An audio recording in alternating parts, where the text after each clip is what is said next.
Good morning बच्चों। तो देखिए हम कर रहे थे क्लास 10th का मैथ्स। हम कर रहे हैं class 10th maths chapter number 3, दो चर वाले रैखिक समीकरण युग्म pair of linear equation in two variables. इसकी एक्सरसाइज 3.2 कर रहे हैं। 3.2 का क्वेश्चन नंबर थर्ड, और क्वेश्चन नंबर थर्ड के बच्चों हम ऑलरेडी 4 पार्ट कंप्लीट कर चुके हैं। आज करेंगे पार्ट नंबर 5 को कंप्लीट। पार्ट नंबर 5 हमसे बोल रहा है क्या।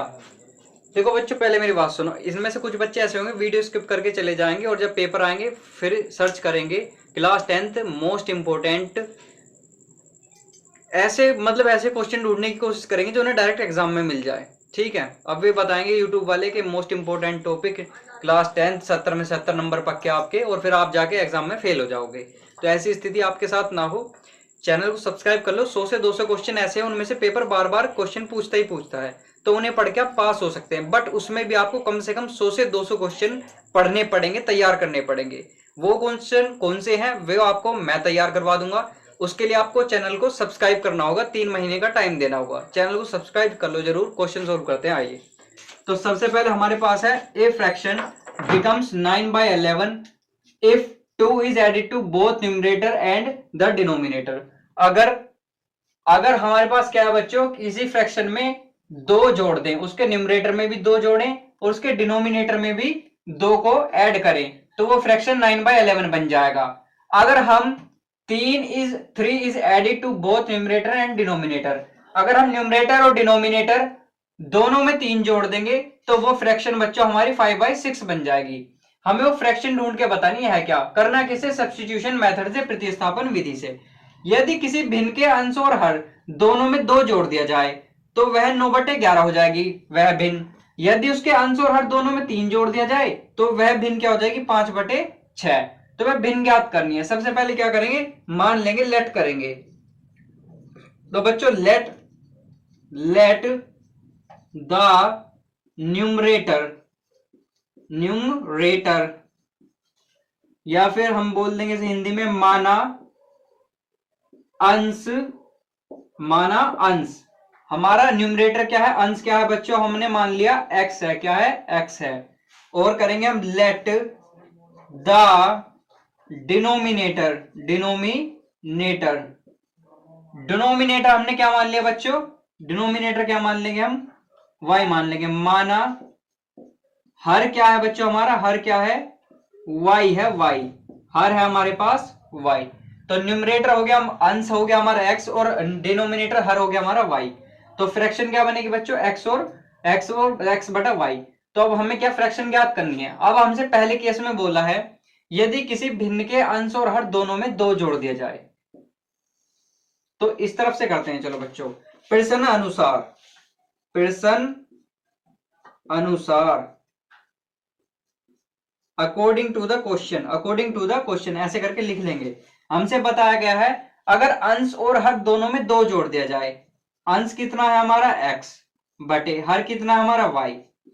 अगर दोनों में 2 जोड़ दिया जाए तो भिन्न क्या हो जाती है बच्चों, 9/11। दूसरा केस क्या बताया हमें, यदि अंश और हर दोनों में 3 जोड़ दिया जाए, if 3 is added to both numerator and the denominator। अगर अंश और हर दोनों में 3 जोड़ दिया जाए, x में भी 3 और जो नीचे डिनोमिनेटर है इसमें भी 3 जोड़ देंगे, तो क्या हो जाएगी, वह 5/6 हो जाती है। वह भिन्न 5/6 हो जाएगी। इतना आया। अब क्या करेंगे बच्चों, इसकी क्रॉस मल्टीप्लाई करेंगे। इसकी मल्टीप्लाई इस तरफ कर दो, इसकी मल्टीप्लाई इस तरफ कर दो, इस वाले की मल्टीप्लाई इसमें, इस वाले की मल्टीप्लाई इसमें कर देंगे। ठीक है, आओ तो पहले इसे सोल्व करते हैं। ठीक है। वे बच्चे जिनकी लंका लगने वाली है बच्चों, मोस्ट इंपोर्टेंट, जो 70 में 70 नंबर वाली, वे वीडियो ढूंढेंगे एग्जाम टाइम पे, बोर्ड के टाइम पर। तो उस स्थिति से बचने के लिए चैनल को सब्सक्राइब कर लो, और 100 से 200 क्वेश्चन एटलीस्ट पढ़ के जाना जिनमें से बार बार क्वेश्चन रिपीट होते हैं, नहीं तो जिम्मेदारी आपकी खुद की होगी। ठीक है, आओ बच्चों इस क्वेश्चन को करते हैं। तो सबसे पहले इस 11 की गुना इसमें करेंगे, तो क्या हो जाएगा बच्चों, देखो इस 11 की मल्टीप्लाई x में भी होगी फिर 2 में भी होगी। तो जब 11 की मल्टीप्लाई x में करेंगे तो हमारे पास आएगा 11x। अब इस वाले 11 की मल्टीप्लाई 2 में करेंगे तो आएगा +22। भाई 11 की गुना x में करी 11x, 11 की गुना 2 में करोगे 22। इतना आया। अब इस y + 2 की मल्टीप्लाई करनी है 9 में, या फिर हम कह सकते हैं 9 की मल्टीप्लाई करनी है y + 2 में। जब 9 की मल्टीप्लाई वाई में करोगे तो हमारे पास आएगा बच्चों 9y, 9y प्लस क्या लेंगे, प्लस का चिन्ह लेंगे, प्लस बच्चों अब इस 9 की मल्टीप्लाई किस में करेंगे, 2 में, तो 9 दूनी 18, 9 दूनी 18। ठीक है बच्चों, इतना हमारे पास आया। अब x और y वालों को एक तरफ ले लो, 11x माइनस 9y, ये प्लस का y 9y था, इधर आया माइनस का 9y बना बच्चों। अब क्या करते हैं, इस प्लस के 22 को इस तरफ लेके जाएंगे तो ये किसका बनेगा, माइनस का, तो 18 माइनस 22, या फिर मैं कह सकता हूं 11x माइनस 9y बराबर कितना है बच्चों, माइनस का 4। ये इक्वेशन नंबर फर्स्ट हो गई हमारी, इक्वेशन नंबर फर्स्ट। अब सेम केस बच्चों इसमें करना है, सेम केस इसमें करना है। क्या करना है, x प्लस 3 में तो मल्टीप्लाई हो जाएगी 6 की, बराबर 5 की मल्टीप्लाई होगी अंदर 5 प्लस 3 में, 5 प्लस 3 में। तो आओ बच्चों यहाँ पे करते हैं इसकी कैलकुलेशन आगे। मुझे देंगे 1 सेकंड का टाइम छोटा सा, मैं अभी करता हूँ इस आगे। तो अब करेंगे इसकी मल्टीप्लाई। जब 6 की मल्टीप्लाई अंदर करोगे x में तो ये आ जाएगा हमारे पास 6x। अब इस 6 की मल्टीप्लाई अंदर करोगे तो प्लस 6 या 18, ये बना 18 बराबर, जब 5 की मल्टीप्लाई y में करोगे तो आएगा 5y। अब इसी 5 की मल्टीप्लाई 3 में भी करोगे तो 5 तिया 15, 5 तिया 15। अब y को इस तरफ लेकर आएंगे तो 6x माइनस 5y बराबर, इधर है 15 और ये 18 इधर जाएगा तो किसका बनेगा, माइनस का। तो मैं यहां से कह सकता हूं 6x minus 5y equals to minus का 3, इक्वेशन नंबर सेकंड। अब ये दो इक्वेशन हमारे पास आ गई। अब इन दोनों इक्वेशन को हमें क्या करना है, सोल्व करना है, किससे, सब्स्टिट्यूशन मेथड से, प्रतिस्थापन विधि से।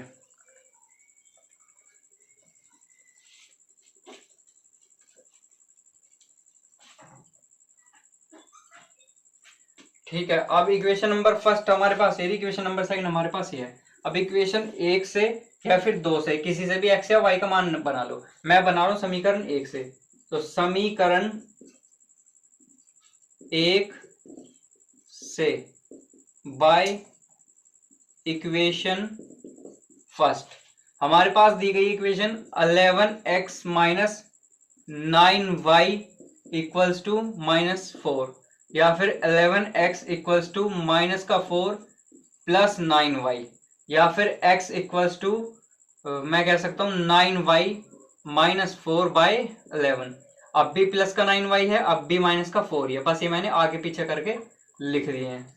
तो 9y माइनस 4, ये हमारे पास x की वैल्यू आ गई, इसे इक्वेशन नंबर थर्ड मान लो। अब ये हमने बनाई इक्वेशन नंबर फर्स्ट से, इक्वेशन नंबर फर्स्ट से बनाई है, तो इसकी वैल्यू हम इक्वेशन नंबर सेकंड में रखेंगे। तो क्या रखेंगे, x का मान, इस चीज को लिख देंगे यहां से,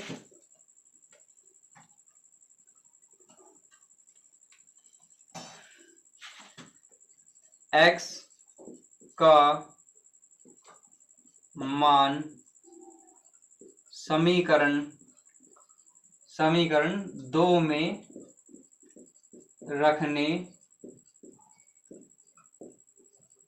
पर बाय टेकिंग द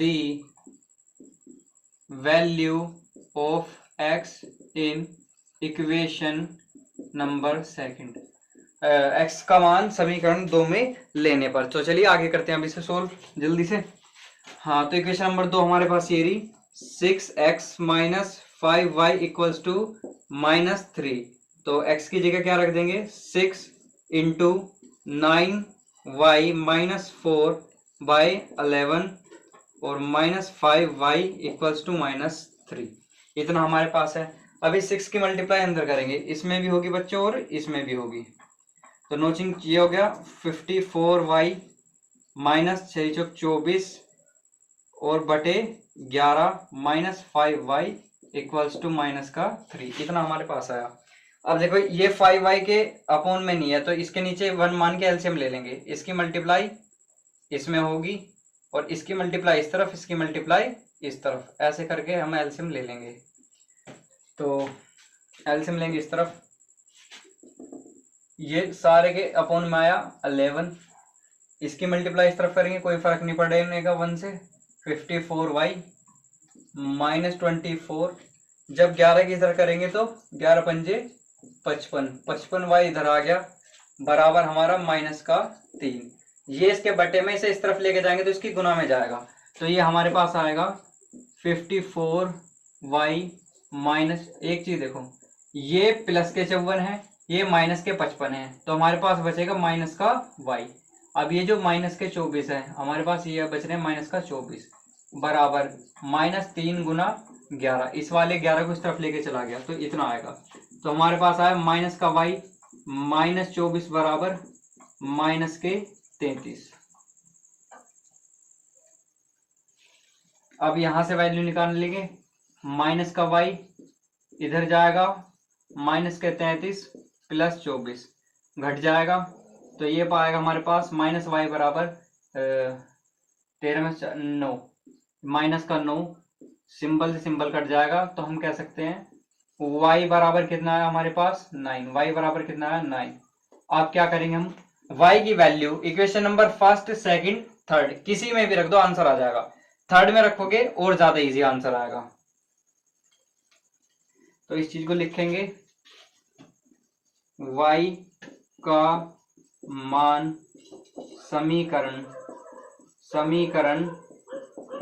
3 में रखने पर, ठीक है, या फिर बच्चों by taking the value of y in equation number third. बच्चों इक्वेशन नंबर थर्ड, अब इक्वेशन नंबर थर्ड क्या है, ये हमारे पास, ये हमारे पास इक्वेशन नंबर थर्ड है, तो इसी में रख दो 9 इंटू वाई की जगह कितना रख देंगे अगेन 9 -4/11, तो 9 निम 81, 81 में से 4 घटा लो बच्चों, 4 घटाएंगे कितना आएगा जल्दी बताओ, तो घटाओ जल्दी कितना, 81 में से 4 घटा लो, 11 में 4 गए 7, 77 हमारे पास आ जाएगा। तो 77/11 और 11 सत्ते 77, तो x की वैल्यू कितनी है हमारे पास 7, x की वैल्यू कितनी है हमारे पास 7, तो यहां से हम बोल देंगे x बराबर कितना आया 7। जब हमारे पास x और y दोनों की वैल्यू आ चुकी है, तो जो हमारी भिन्न बनेगी या फिर फ्रैक्शन बनेगी, वो बनेगी बच्चों क्या 7 ऊपर 9 नीचे, डिनोमिनेटर हमारा y था ये, तो ये हमारी भिन्न आ गई है। ये सब्स्टिट्यूशन मेथड से हमने क्वेश्चन नंबर 3 का पार्ट नंबर 5 कंप्लीट कर लिया। आप करेंगे इसका पार्ट नंबर 6 जो कि हमारा लास्ट पार्ट है, ठीक है, तो जल्दी से इसे स्क्रीनशॉट लें। तो चलो बच्चों करते हैं इसका 6th part complete. Most important है, बार बार पूछा जाता है पेपर में, घूम के डाटा बदल के बार बार मोस्ट इंपोर्टेंट डाल लो, पेपर में आने के 90% चांस, ठीक है। सवाल है 5 वर्ष बाद जैकब की आयु उसके पुत्र की आयु से 3 गुनी हो जाएगी। 2 आदमी, एक जैकब है एक उसका पुत्र है, बोल रहा है 5 वर्ष बाद, आज से 5 साल बाद उसके पुत्र की आयु उसके बच्चे की आयु 3 गुनी हो जाएगी, किससे, जैकब की आयु जो है उसके बच्चे से 3 गुनी हो जाएगी 5 साल बाद। कह रहा 5 वर्ष पूर्व 5 साल पहले जैकब की आयु उसके पुत्र की आयु की 7 गुनी थी, उनकी वर्तमान आयु की ये बताना है।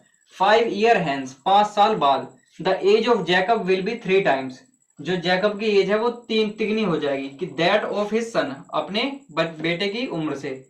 5 ईयर्स एगो, 5 साल पहले जैकब की उम्र थी 7 टाइम्स, 7 गुनी, कितनी, दैट ऑफ हिज सन, अपने बेटे की, तो उनकी प्रेजेंट एज बतानी है। सॉल्यूशन करेंगे फर्स्ट, सबसे पहले लेंगे हम मान, क्या करेंगे, मानेंगे लेट, माना जैकब की आयु, माना जैकब की आयु, तो लेट जैकब्स एज, क्या मान ली, x है x, फिर करेंगे माना पुत्र की आयु, आयु भी कैसी, वर्तमान है, ये कैसी है, वर्तमान आयु दोनों की, इसकी भी इसकी भी, तो लेट सन्स प्रेजेंट एज या फिर सन्स एज क्या है, y है, अब के अकॉर्डिंग टू द क्वेश्चन चलेंगे बच्चों, प्रश्न अनुसार अकॉर्डिंग टू द क्वेश्चन क्या कह रहा है कि 5 साल बाद यानी कि x में भी 5 जोड़ो और y में भी 5 जोड़ो, ये इनकी वर्तमान आयु है। ये क्या है? प्रेजेंट एज है। क्या है ये?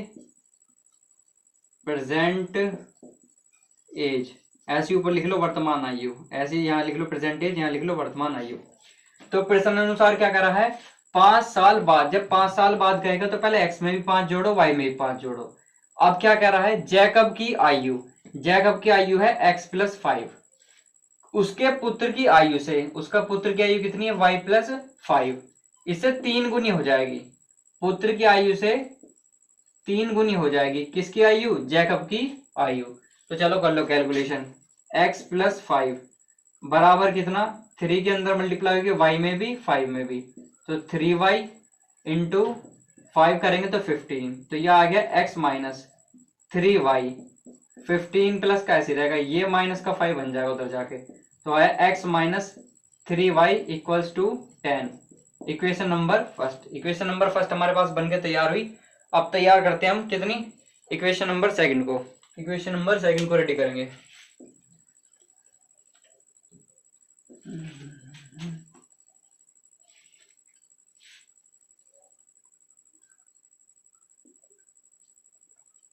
देखो फिर इक्वेशन नंबर सेकंड में क्या बोल रहा था कि 5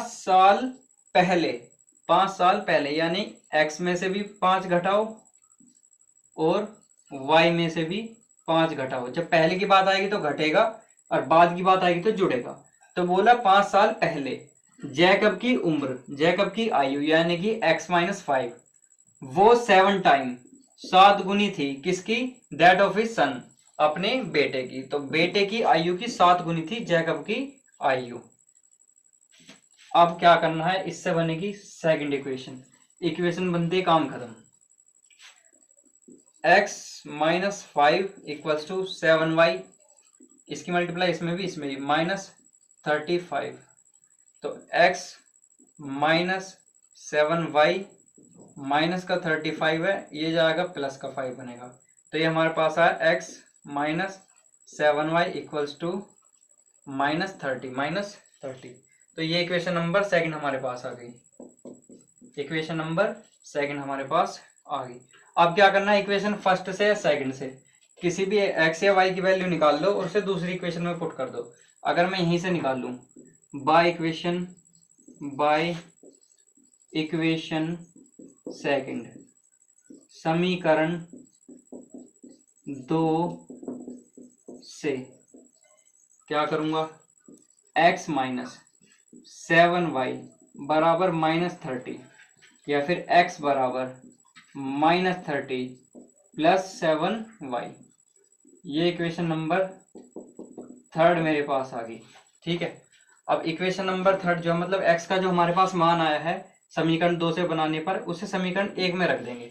ठीक है, तो अब लिखेंगे x का मान समीकरण 1 में रखने पर बाय पुटिंग या फिर taking the value of x in equation number first में रखेंगे। इक्वेशन नंबर फर्स्ट क्या है? x - 3y = 10। x - 3y = 10। तो ये दे रखी है हमारे पास x - 3y = 10। तो x की वैल्यू कितनी है हमारे पास? माइनस का 30 प्लस का 7y और ये माइनस का 3y हो गया = 10। 7y में से 3 गए तो 4y और ये माइनस का 30 है, जब मैं इसे इधर लेके जाऊंगा तो ये 10 + 30 बनेगा। y बराबर 40 हो गया और 40 के बटे में 4 आएगा, बराबर कितना बच्चों? 10। तो y की वैल्यू कितनी आई? 10। y क्या था हमारे पास? y थे हमारे पास उसके बेटे की आयु। तो बेटे की आयु क्या है? सन्स एज कितनी आ गई? 10 ईयर्स। बेटा है 10 साल का, बेटे की आयु, बेटे की आयु कितनी आई है? 10 साल। अब निकालेंगे किसकी? पिता की। तो जो भी ये y की वैल्यू आई है, अब इसे उठा के इक्वेशन नंबर फर्स्ट सेकंड किसी में भी धर दो या थर्ड में भी धर दो। जब भी धरना हो इक्वेशन नंबर थर्ड में धरो, इजी सोल्व होगा। ठीक है, तो मैं क्या कहूंगा अब यहाँ से आगे मैं बोल दूंगा y का मान इक्वेशन थर्ड में रखने पर, या फिर y का मान समीकरण 3 में रखने पर, by taking the value of y in equation number third.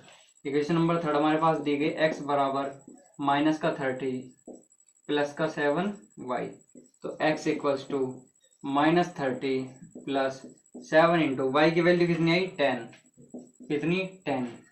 ठीक है, तो x इक्वल्स टू माइनस 30, 10 सत्ते 70 प्लस का 70 माइनस का 30 कितना आया? x बराबर 40। तो ये क्या आ गई? Jacob's age. जैकब की एज कितनी है? 40 ईयर्स।